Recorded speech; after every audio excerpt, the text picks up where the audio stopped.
Coup de théâtre judiciaire en RDC. L'affaire François Beya prend une tournure inattendue.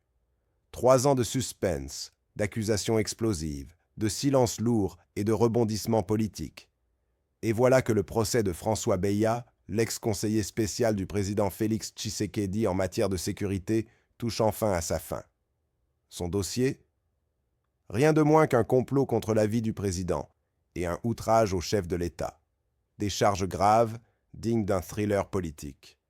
Pourtant, à la surprise générale, le ministère public ne demande qu'1 an de prison, dont 6 mois avec sursis.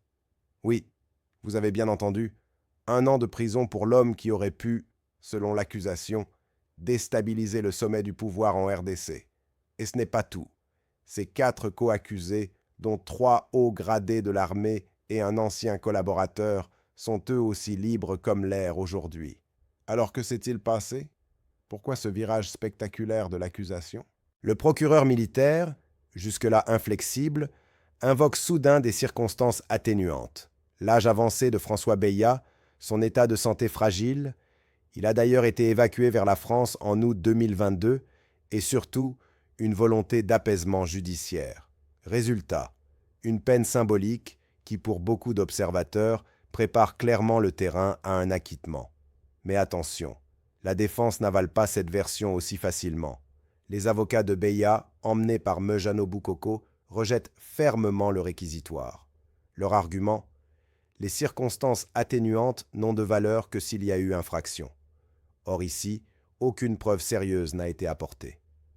Pour eux, le vrai scandale, c'est que leur client a été victime d'un complot politique, pas l'instigateur d'un coup d'État. Et la sentence la plus sévère dans cette affaire ? 18 mois de prison requis contre un colonel, ancien fidèle de Beya. Là aussi, la défense est vent debout. Ce jeudi, la dernière manche s'ouvre avec les plaidoiries finales. Et tout le monde se pose la question. Le tribunal suivra-t-il la ligne molle du procureur ou ira-t-il plus loin avec un acquittement pur et simple ? Verdict imminent. Entre stratégie politique, calcul judiciaire et pression en coulisses, la RDC est suspendue à une affaire qui pourrait bien révéler les dessous du pouvoir. Affaire à suivre et à ne surtout pas oublier. Et vous, que pensez-vous de cette situation ? Donnez votre avis en commentaire et n'oubliez pas de liker, partager et vous abonner pour plus d'analyses et d'actualités de la RDC et le monde.